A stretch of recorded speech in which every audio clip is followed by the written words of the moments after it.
Saudara-saudari, selamat pagi. Hari ini kita melihat 2 Raja-Raja pasal 13. Hari ini Pastor Joshua yang menyampaikannya. Pasal 13 itu tidak mudah. Sekilas melihat sepertinya gampang, tetapi maknanya sangat dalam. Semoga bisa diterangkan.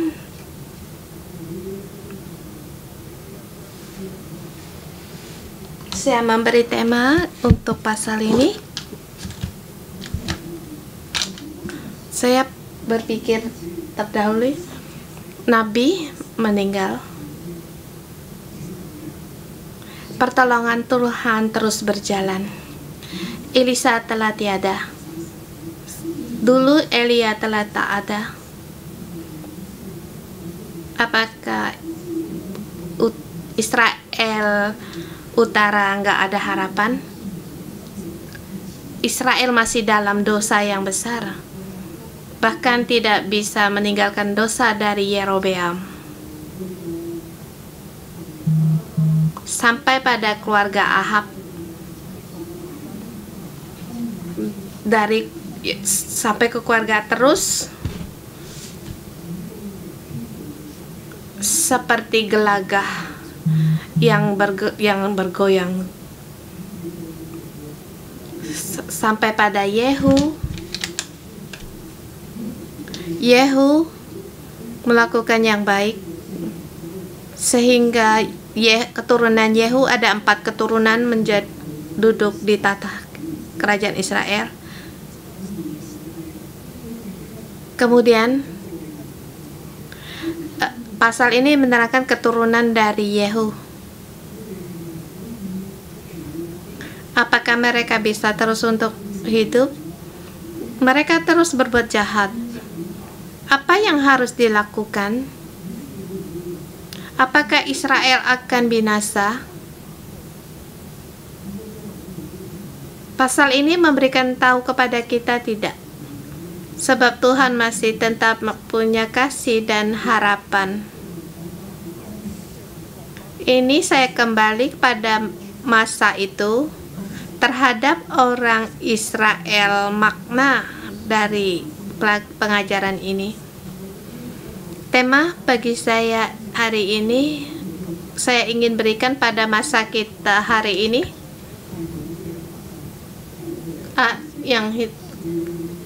bagi orang Israel, makna bagi orang Israel dalam pembuangan dan juga makna bagi kita hari ini. Jadi saya memberi satu tema yang lain. Walaupun dalam kegelapan tak ada harapan, tetapi kasih Tuhan masih ada. Bagi kita dalam kegelapan, bahkan orang-orang tidak punya harapan lagi, tetapi kasih Tuhan masih ada. Apa kasih karunia Tuhan itu? Ini yang kita ingin bahaskan dalam pasal ini, tetapi kalau kita sekilas melihat, kita tidak bisa menemukannya. Yang paling sering kita yang bisa terlihat secara langsung, yaitu Elisa menyuruh raja untuk memanah itu, bagian itu aja. Kemudian Yoahas memukul 3 kali, memukul ke arah Aram. Ini mudah sekali menjadi tema dalam pasal ini. Tetapi makna dari pasal ini di mana?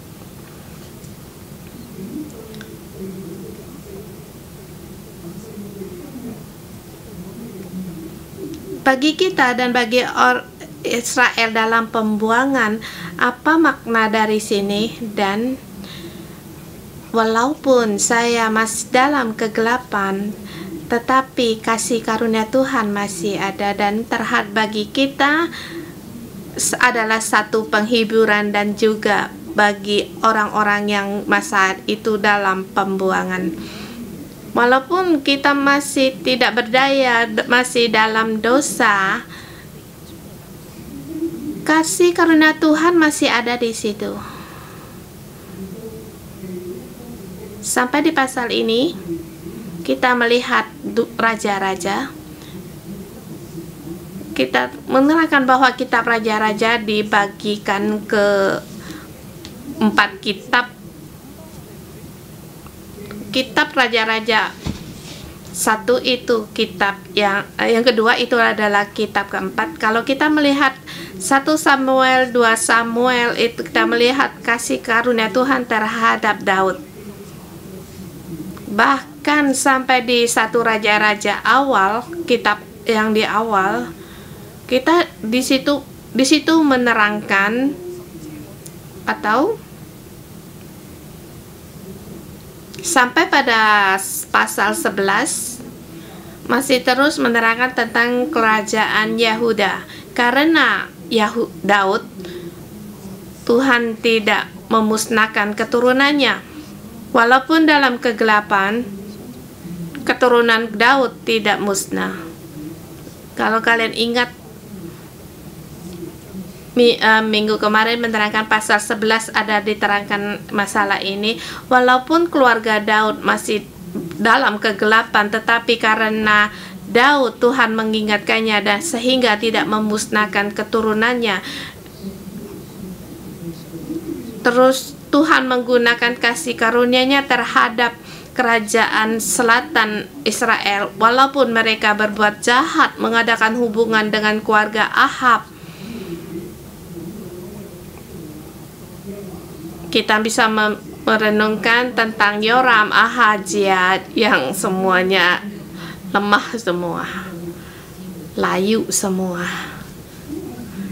Tetapi Tuhan masih ada kasih karunia terhadap kerajaan selatan. Dan juga dibandingkan kerajaan selatan itu lebih, kedudukannya mereka lebih panjang.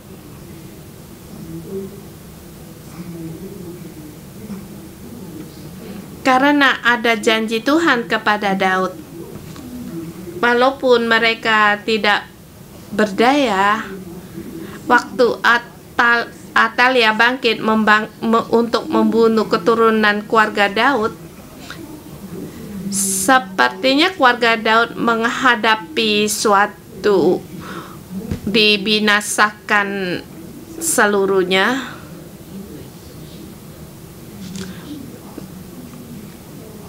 Masih ada tentara di situ yang melindungi kota itu, sehingga masih ada keturunan dari keluarga Yehuda yang diselamatkan, sehingga dia diselamatkan.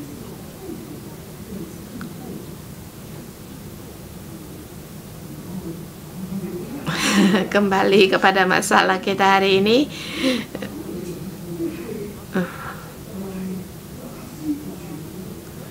Yoas bangkit menjadi raja, bahkan memerintahkan selama 40 tahun.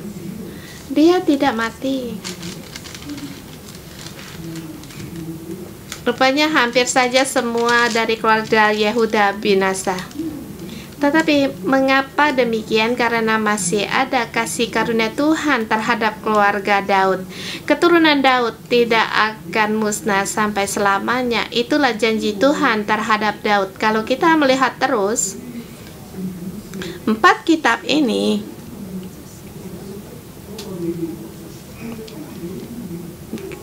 kita mendapatkan makna seluruhnya, yaitu keluarga Daud dalam kasih karunia Tuhan. Tetapi di kerajaan Israel Utara tidak banyak, selalu tidak punya karunia yang demikian, hingga sampai di pasal ini pun demikian. Dan ini memberitahukan kepada kita, keluarga Israel masih ada kasih karunia Tuhan. Walaupun mereka seperti gelaga yang di dalam air yang digoyangkan, dibandingkan dari utara kerajaan kerajaan selatan lebih mantap, lebih damai. Tetapi di sini Tuhan memberitahukan kepada kita, walaupun demikian dua kerajaan ini masih ada karunia Tuhan di dalamnya. Walaupun memberitahukan kepada kita, walaupun kita dalam kegelapan seperti dari keluarga Israel Utara, kita masih dalam kasih karunia Tuhan. Hanya kita tidak melihat. Dan adakah kamu untuk memohon? Anugerah masih ada di situ. Demikianlah kita juga harus memohon akan kasih karunia anugerah Tuhan dari tangan Tuhan. Dan membicarakan sampai di sini, saya mengingatkan 20 tahun Tuhan mengirim saya datang ke Hong Kong, memberikan saya anugerah, memberikan saya sampai hari ini keadaan yang demikian. Tuhan masih memberikan kasih karunia-Nya kepada saya, pada setiap gereja, pada setiap orang Kristen. Tetapi adakah kamu memohon dan percaya kalau Tuhan anak Agruda? Kalau kamu tidak meninggalkan anugerah Tuhan, tidak menganggap Tuhan tidak ada, atau sekarang mungkin kita tidak merasa Tuhan tidak ada, tetapi dalam perjalanan hidup kita merasa seperti Tuhan itu tidak ada, dan kita menggunakan kita sendiri dan usaha kita, menggunakan kita atas kemenangan kita sendiri. Kita tidak merasa kalau Tuhan memberikan damai. Kita tidak merasa kalau Tuhan ada pada negara dan masyarakat kita. Bahkan kita tidak merasakan kalau Tuhan masuk di dalam Cina. Bahkan seperti tidak masuk dalam masalah politik di Cina. Tetapi saya memberitahukan kalian, kalau kita demikian, kita tidak percaya akan Tuhan. Hari ini kita melihat Israel Utara Tuhan masih turun tangan. Walaupun dalam kegelapan dan tidak berdaya, tapi Tuhan masih turun tangan. Sampai hari ini kita jangan menganggap Tuhan tidak ada. Di masa konflik ini, kita jangan menganggap Tuhan tidak ada. Mari kita melihat pasal ini di depan. Itu dan belakang adalah satu perbandingan. Kita bagi ayat ini dalam 3 subbagian, ayat 1 sampai dengan 9 itu sub yang pertama, dan memberitahukan tentang sejarah masa itu.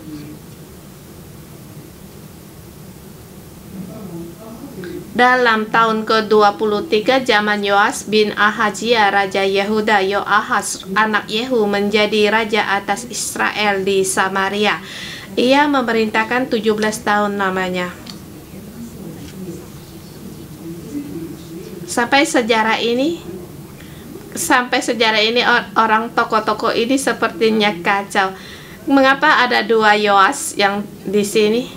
Yang ada Yoahas, ada Yoas. Jadi kalau kita membuat peta ini, kita tidak bisa membandingkan siapa, sebab namanya sama. Yoahas raja Israel. Yoahas adalah raja Yehu, raja Israel. Yehu mempunyai 4 keturunan menjadi raja. Yehu sampai pada Yoahas. Sesudah Yoahas adalah Yoas. Bersamaan di kerajaan selatan, Yoas juga rajanya bernama Yoahas. Jadi kalau kerajaan utara, kami ikat itu ada hanya perbedaan Yoahas sama Yoas. Kalau membandingkan Yoahas di depan, Yoas di belakang. Jadi kalau kita tidak melihat peta dari dua keturunan ini, memang sulit membedakan. Di kerajaan selatan, Yoas memerintah 40 tahun. Saya menerangkan sedikit. Yoas di pasal sebelumnya,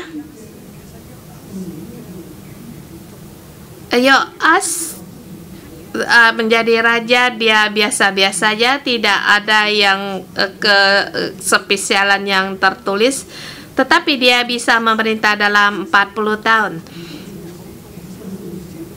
Sesungguhnya dia cepat mati, walaupun memerintah 40 tahun, dia baru berumur 47 tahun, dia diangkat menjadi raja 7 tahun dan memerintah 40 tahun, sehingga 47 tahun dia meninggal, itu usia yang pendek.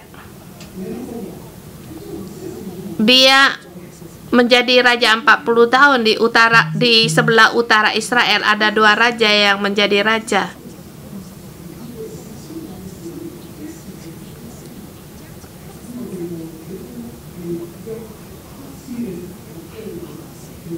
Kita melihat setelah Yoahas, Raja Yoahas, dia melakukan yang jahat di mata Tuhan.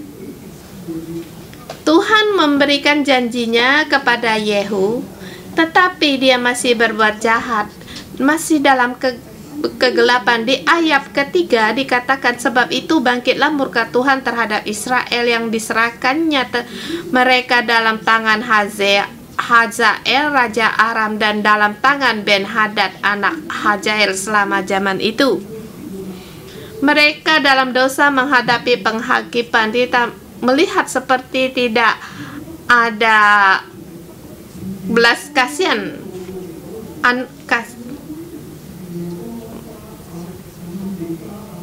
dari Yerobeam, dari Nabat, dari Amri, sampai pada keluarga Ahab, kemudian sampai keluarga Yehu.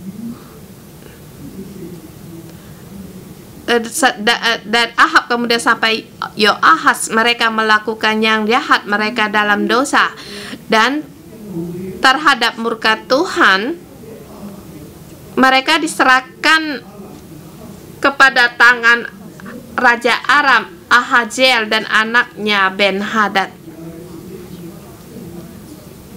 Mereka dua raja ini diserahkan di dalam tangan dua raja. Yoahas selama hidupnya di situ menghadapi tindasan terhadap dari Raja Aram, Yahazet, sampai mereka musnah dan dijajah. Kemudian Yoahas memohon belas kasihan Tuhan dan Tuhan mendengarkan dia, sebab ia telah melihat bagaimana beratnya orang Israel ditindas oleh Raja Aram, sehingga Tuhan mendengar dia. Di situ akan melihat dalam kegelapan seperti Ahab.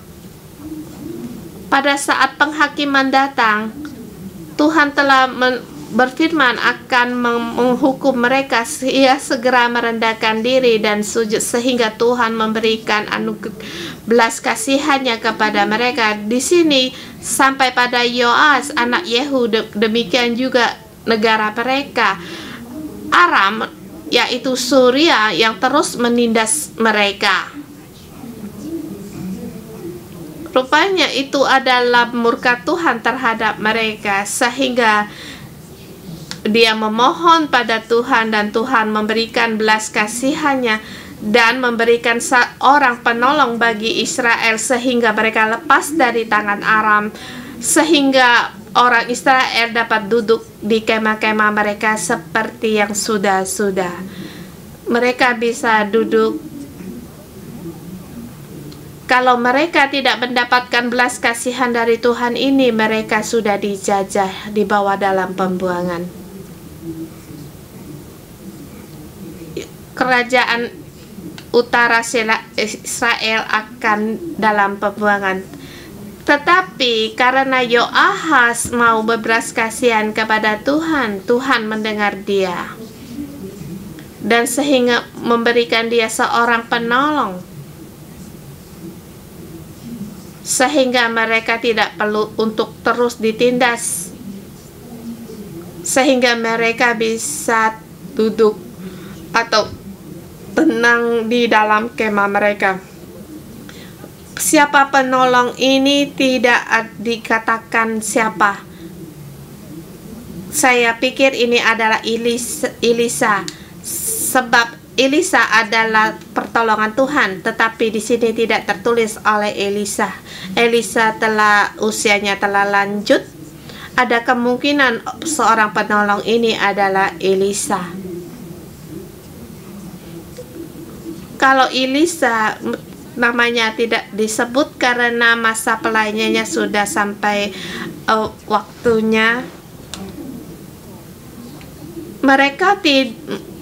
Mereka walaupun demikian mereka tidak meninggalkan untuk menyembah lembu emas. Bahkan juga tidak meninggalkan patung Asyera yang di Samaria. Mereka menyembah lembu emas sebagai Tuhan dan juga masih menyembah patung Asyera. Menyembah Dewi Asyera.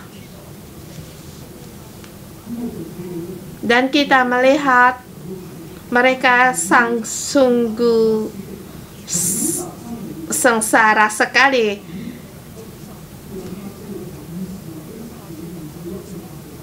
Sebab di situ Raja Aram mulai menindas mereka lagi. Sebab di ayat ke-7 kita melihat sebab tidak ada laskar yang ditinggalkan pada Yoahas selain dari 50 orang berkuda dan 10 kereta dan 10.000 orang berjalan, sebab Raja Aram telah membisnakan mereka dan meniup mereka seperti abu penggirikan. Ini di zamannya Yoahas, kerajaan Israel utara. Mereka sangat lemah, hampir tidak bisa bernapas dalam penindasan Raja Aram. Di kerajaan Israel dikendali oleh Raja Aram, mereka memiliki berapa para prajurit. Mereka menyerah tanpa syarat. Berapa punya milik orang berkuda ke kereta dan berapa banyak orang berjalan, semuanya itu dikendalikan oleh Raja Aram. Walaupun mereka telah kalah, tetapi masih boleh memiliki tempat ini dan masih boleh tinggal di situ, belum binasa. Kemudian riwayat Yoahas pun telah berlalu dan sejarahnya tertulis dalam kitab sejarah Israel. Kemudian keturunan dari Yoahas yang menggantikan dia, yaitu Yoas. Yoas masih terus melakukan yang jahat di mata Tuhan dengan menyembah lembu emas.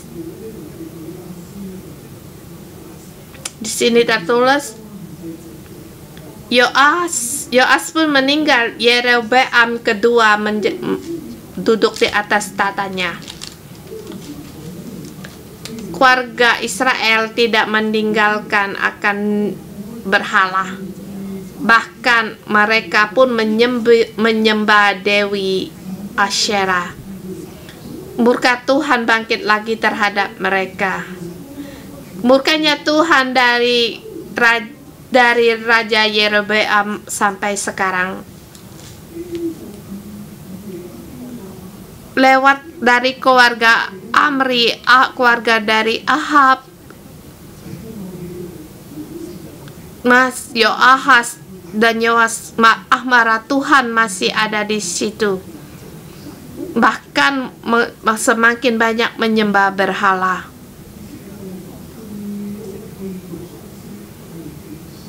Sekarang keluarga kerajaan Israel hampir tidak bernapas. Mereka hampir dihancurkan sampai tidak bernapas.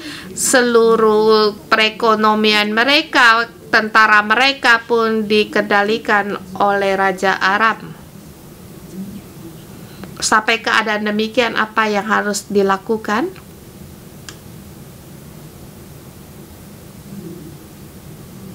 Tak tahu apa yang harus dilakukan. Bukan hanya demikian, Nabi hampir mati. Di depan dikatakan seorang penolong. Di sini dikatakan bahwa Elisa adalah pertolongan Tuhan. Bukan hanya negara dalam gelap, penolong mereka pun hampir mati. Elisa menderita sakit menyebabkan kematiannya.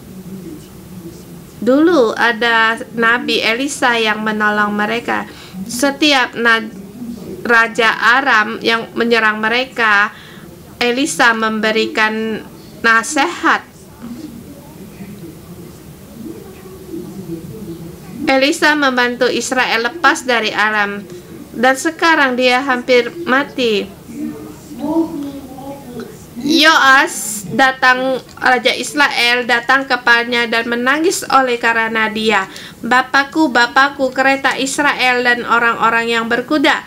Tanpa kamu, kami tidak bisa. Mereka dalam kegelapan. Elisa hampir mati.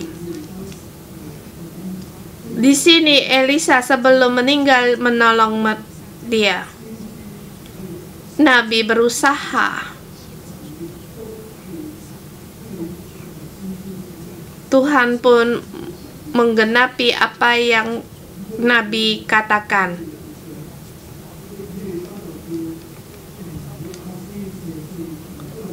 Elisa menyuruh Yoas mengambil busur dan memanahkan busurnya, dan mengambil busur itu memukul ke tanah. Pertama yaitu anak panah kemenangan dari Tuhan, anak panah kemenangan terhadap Aram. Tapi Yoas tidak memukul 5-6 kali, hanya 3 kali saja. Elisa berkata, pukullah itu ke tanah, lalu dipukulnya 3 kali. Kemudian ia berhenti. Tetapi gusarlah abdi Allah itu dan kepadanya serta berkata, seharusnya engkau memukul 5 atau 6 kali. Dengan berbuat demikian engkau akan memukul Aram sampai lenyap. Sesudah itu matilah Elisa. Dia melakukan yang tema yang terakhir setelah Elisa meninggal. Tapi tertulis sesuatu yang terjadi pada waktu Elisa telah meninggal, telah dikuburkan. Tulang-tulangnya masih ada di situ. Dia telah dikuburkan beberapa waktu menghadapi perang. Bukan hanya orang Aram, tetapi orang Moab pun datang. Moab mengambil kesempatan pada Israel lemah, mereka di situ pun mulai masuk menyerang mereka. Pada waktu kali ada seorang menguburkan mayat, ketika melihat orang Moab datang mencampakkan mayat itu ke dalam kubur Elisa.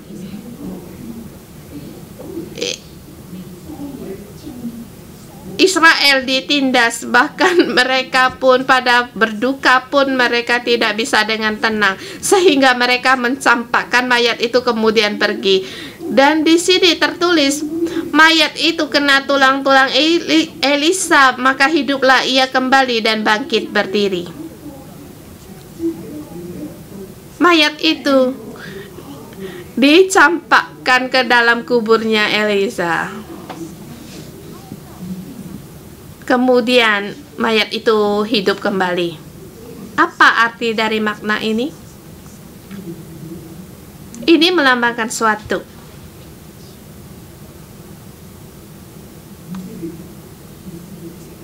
kerajaan Israel akan dicampakkan. Tetapi ada belas kasihan Tuhan. Kerajaan Israel masih punya pengharapan, masih punya harapan hidup kembali. Tuhan akan mencampakkan kerajaan Israel. Tetapi ada Tuhan penyelamat. Mereka mempunyai harapan keselamatan. Kita melihat kembali di ayat 22 sampai pada 25 ini sub 3 ketiga. Hazael Raja Aram menindas orang Israel sepanjang umur Yoahaz. Tetapi Tuhan mengasihani serta menyayangi mereka, dan Ia berpaling kepada mereka oleh karena perjanjiannya dengan Abraham, Ishak, dan Yakub. Jadi Ia tidak mau memusnahkan mereka dan belum membuang mereka pada waktu itu dari hadapannya.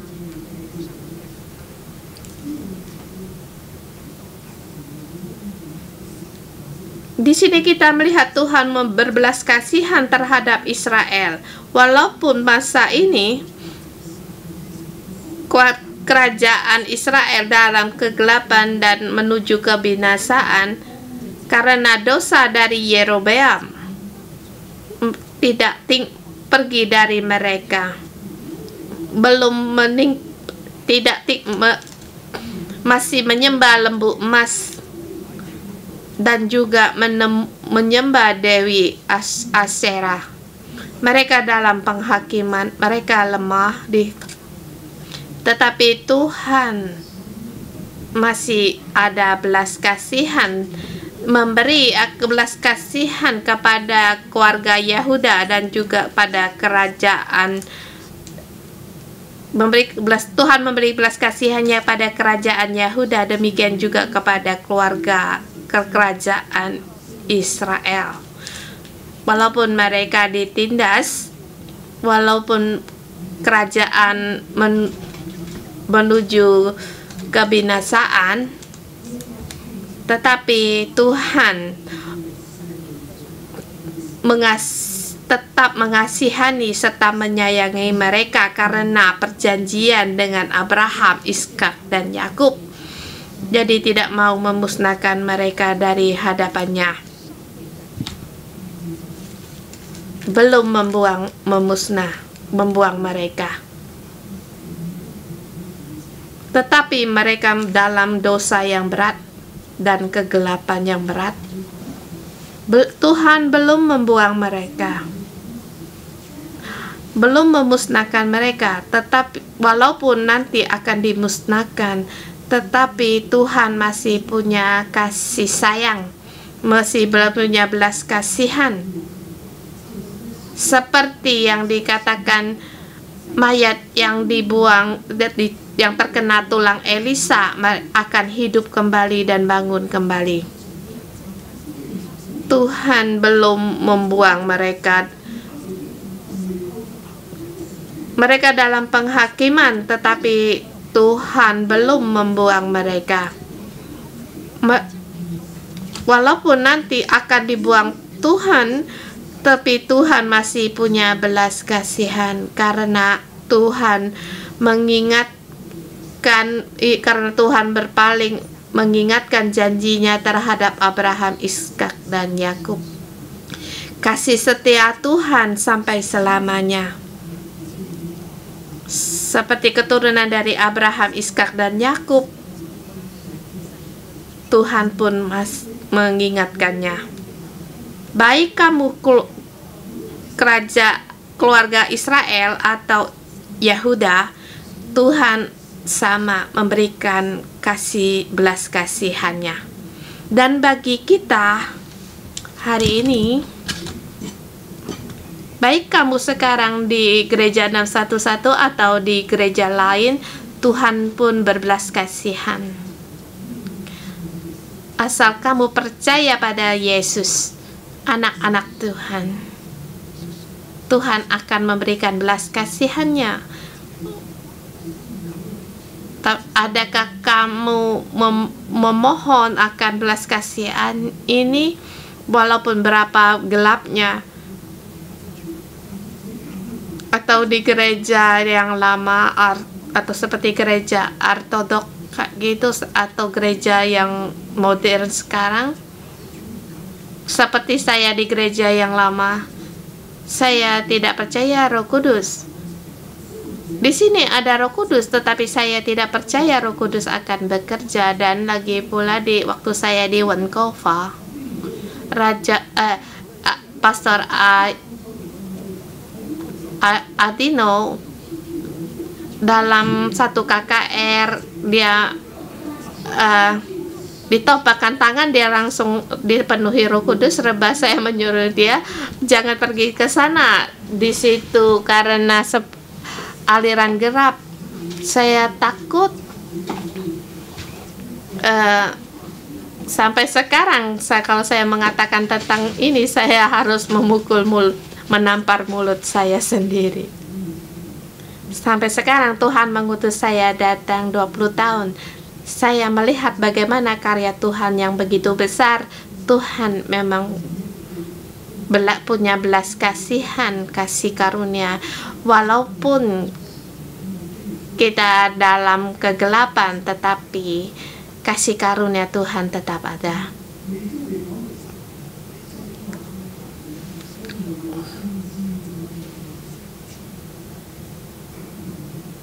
Tuhan belum mencampakkan kita karena ada di sini di Aram di Kalaka 3 kali karena ada pertolongan dari Elisa.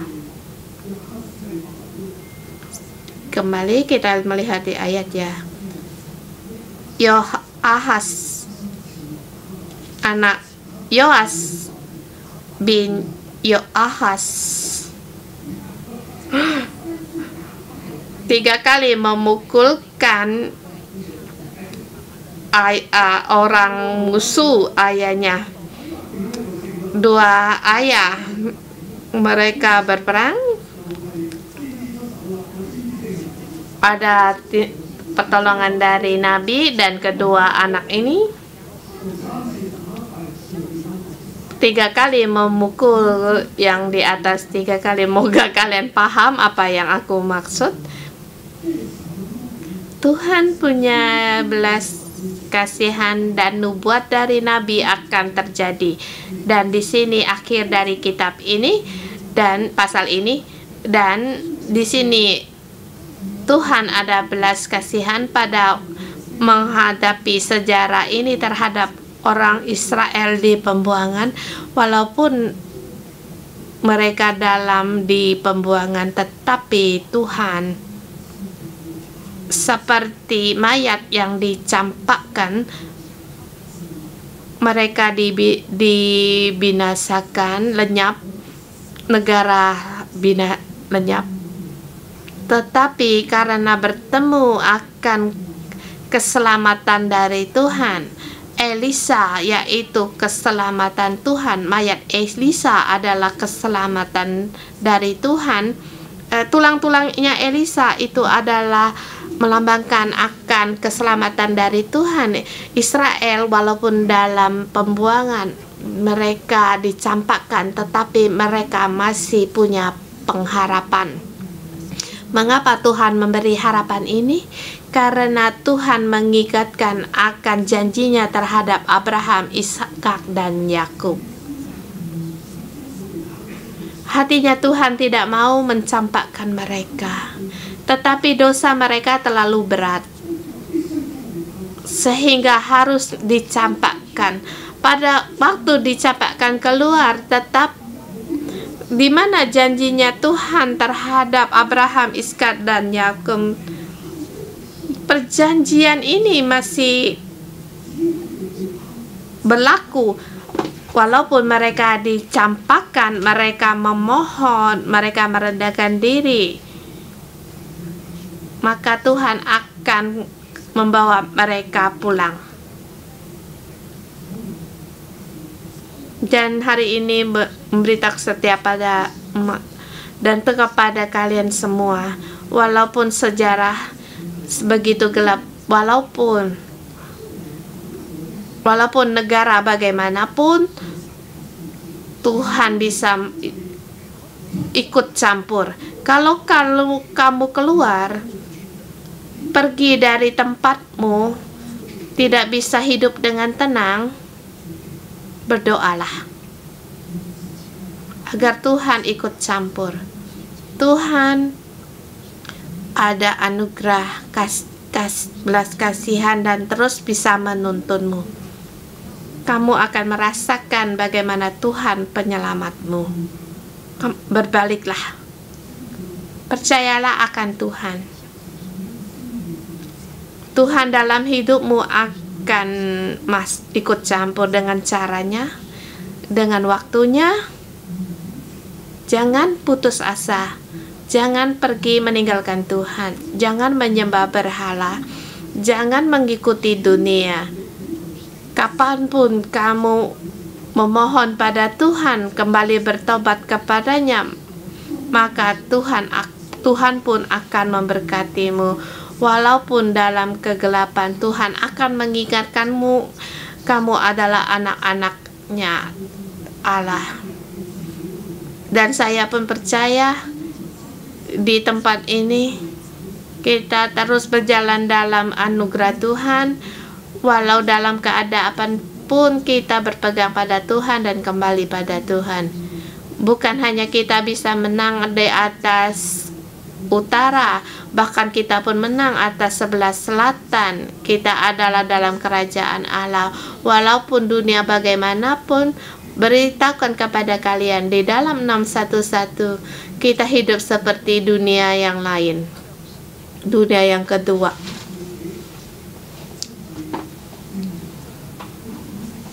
Ya, kita seperti hidup di luar dunia karena kita mengalami akan Tuhan, damainya Tuhan.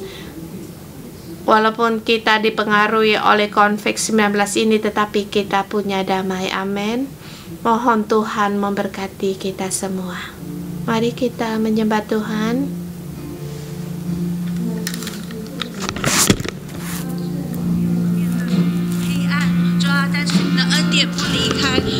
Ya, damai semua karena ada kasih setiamu Tuhan yang tidak meninggalkan kami.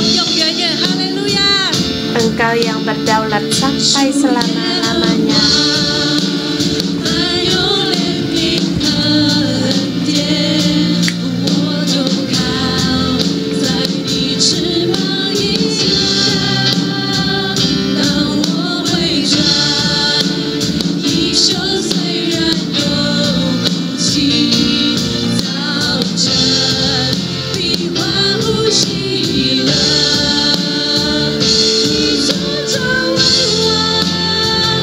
到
Tuhan, kami bersyukur dan terima kasih. Haleluya. Yesus, kami berterima kasih karena Engkau Allah yang penuh dengan belas kasihan. Mari saudara semua kita berdoa, kita mengucapkan puji syukur kita kepada Tuhan. Kita bersama berdoa akan kasih karunia Tuhan dalam hidup kita. Tuhan, terima kasih dalam kegelapan kami, dalam kesulitan Engkau memberikan gereja dengan penuh ada belas kasihan penuh dengan damai. Terima kasih atas apa yang Engkau berikan dalam hidup kami, keselamatan dari-Mu. Yesus, kami berterima kasih. Yesus, kami memberikan pujian syukur kami. Engkau adalah Allah. Dalam kesusahan ini Engkau membawa damai Yerusalem bagi 611. Tuhan, kami berterima kasih sehingga kami seluruh jemaat 611 diberkati kesehatannya. Kami bersyukur dan Engkau memberikan perekonomian tidak kekurangan. Tuhan, kami berterima kasih Engkau berikan kami masuk dengan damai, keluar ya damai, penuh dengan kelimpahan, dan memberikan kami penuh iman. Setiap hari Engkau memberikan firman-Mu sehingga rohani kami pun mendapatkan kepuasan. Tuhan, kami berterima kasih. Tuhan, kami mengucapkan puji syukur kami. Engkau memberikan pertolongan, pelindungan-Mu, dan Tuhan, setiap kami memohon kepadamu pelindungan-Mu, baik di Hong Kong, bagi Hong Kong masih tetap ada, walaupun di dunia, di lain tempat, di negara lain, di Hong Kong masih ada akan pertolongan, pelindungan dari-Mu, dan kami pun yakin semua ini akan cepat berlalu dan pulih kembali. Tuhan, kami mengucapkan puji syukur kami. Di kitab dikatakan Yoas memohon pada Tuhan, dan Tuhan pun mendengarkan dia sehingga mereka lepas dari tindasan dari Aram. Saudara semua, kita tidak perlu takut akan Tuhan, sebab Tuhan akan menolong kita. Atau di sini, kalau saudara semua sering untuk lupa untuk berdoa, atau kamu belum punya hidup untuk berdoa, kita mohon pada Tuhan, berilah hidup kita sebagai pendoa. Berilah ini bagi kita. Kita berdoa untuk kehidupan, untuk hidup kita.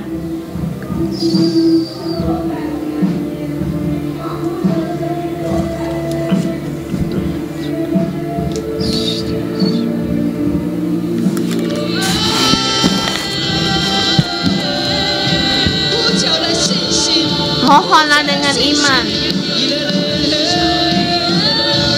agar kita selalu ingat akan berdoa dan punya kebiasaan untuk berdoa.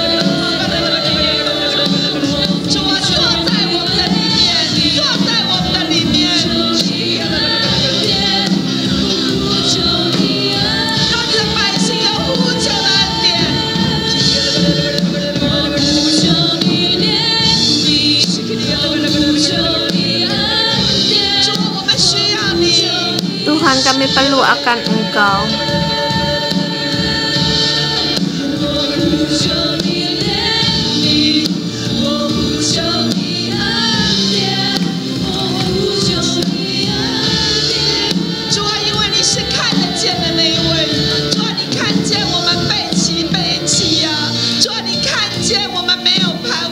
Tuhan, Engkau melihat kami tidak punya harapan.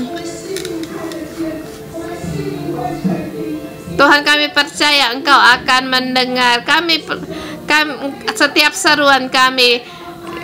Di dalam setiap kesusahan kami tidak menggeruta dan berakar pahit, tetapi kami menseru padamu, mohon akan anugerah-Mu, kasih karunia-Mu bagi gereja-Mu. Tuhan, kami bersyukur dan berterima kasih. Haleluya Tuhan. Saudara, mari kita bangkit untuk berseru pada Tuhan dengan iman. Jangan sampai kita, karena kita tidak percaya akan karya Tuhan, untuk membatasi karya Tuhan dalam hidup kita. Kita berdoa bagi konflik ini. Seperti kita berdoa sudah lama, tetapi sepertinya belum ada reaksi.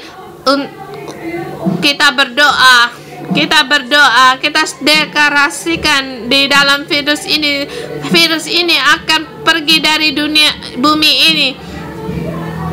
Kita berdoa agar Tuhan mendengar kita.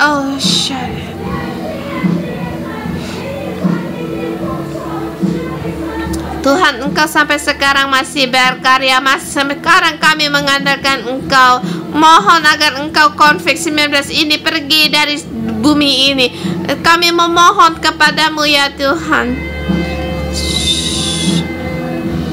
Bapak ya.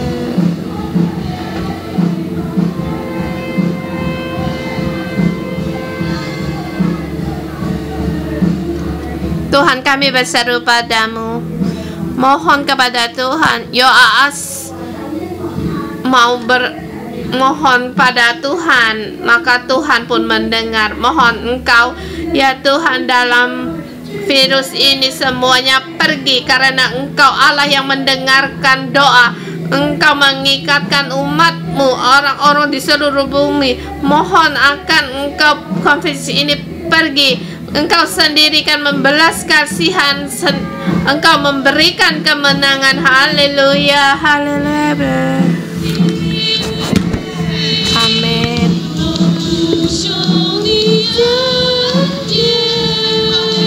Haleluya. Aku berpegang pada janji-Mu, seluruhnya percaya padamu.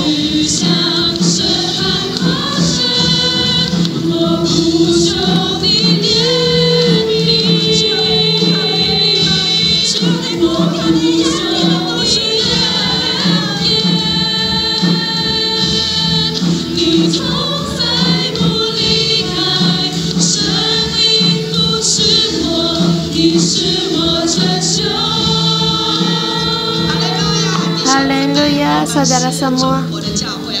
Kita adalah gereja yang diberkati. Amin. Kita harus bangkit untuk berdoa bagi negara kita. Kita dalam nama Tuhan Yesus mendirikan gerejanya Tuhan.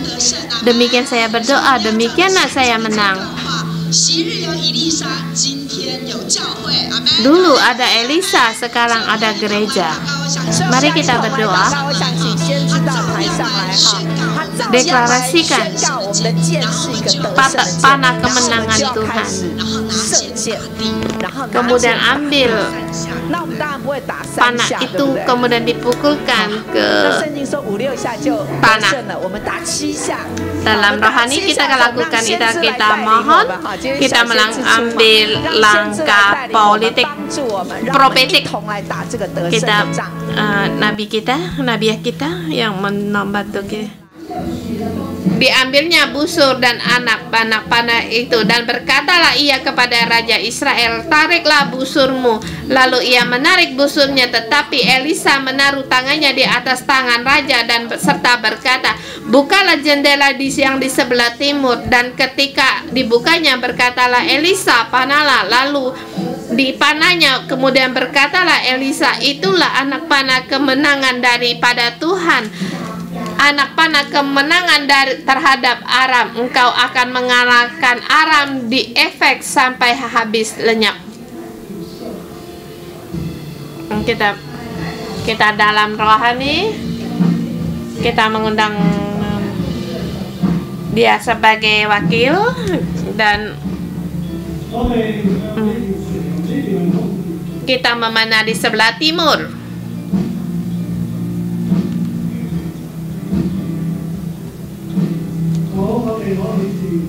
Kita pasang busur kita, tarik.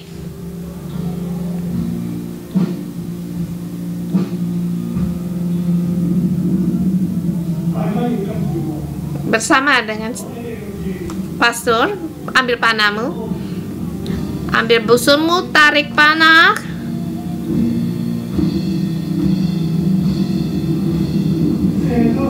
Panahkan.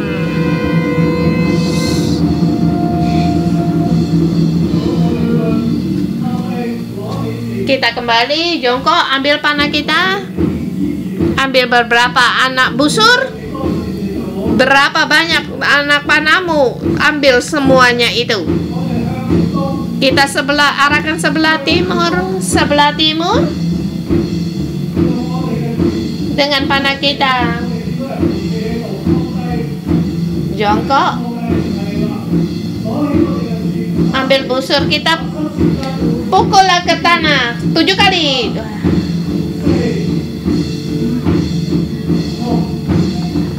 Tujuh kali, oke. Kemudian kita tiupkan trompet 7 kali. Sekali trompet berbunyi, pukul 1 kali. Pertama, pukulan pertama. Pukulan yang kedua, ketiga, keempat, kelima, keenam, ketujuh. Haleluya.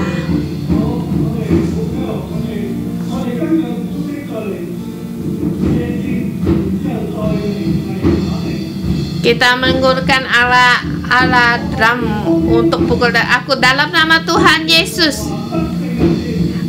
anak kemenangan Tuhan ditambahkan. Kita panahkan. Kita jongkok lagi, ikut dari gerakan dari drum. Pertama, pukul ke tanah. Kedua, ketiga, keempat, kelima, keenam, ketujuh. Kita bangkit lagi. Kita menuju, lihat ke sebelah timur.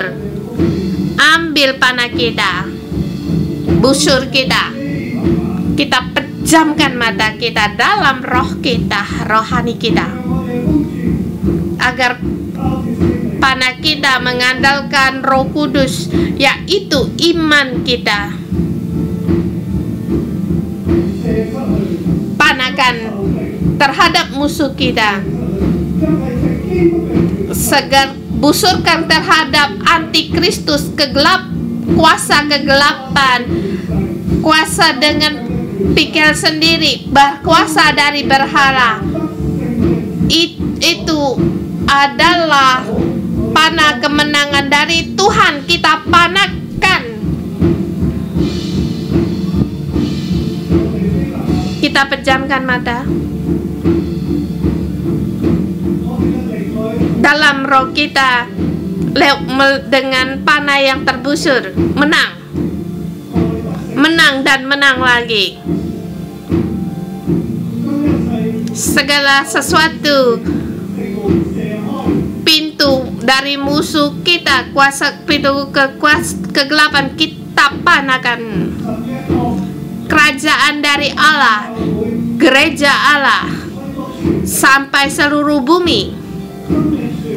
Pohon kehidupan ditanamkan di seluruh bumi. Kerajaan Allah menyebar seluruh dunia, baik di Cina, Asia, Australia, Afrika Selatan,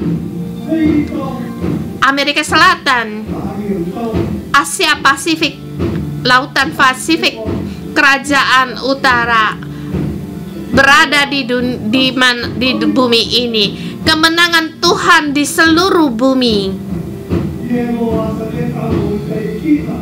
Gereja Tuhan didirikan sebagai penguasa atas segalanya. Dan setiap gereja dan setiap Kristen, anak-anak Allah di hadapan Tuhan berdiri sebagai orang yang sempurna, mengandalkan Tuhan, berbuat yang kebenaran, membawa segala sesuatunya kembali kepada Tuhan. Dalam kemenangan dalam Kristus menanglah,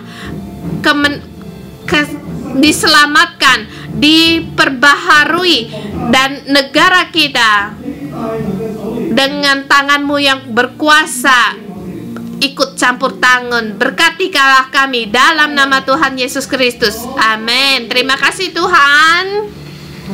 Wow. Kita bersama terimakan berkat. Aku dalam nama Tuhan Yesus mohon kuasa dari Roh Kudus menyertai kita setiap orang.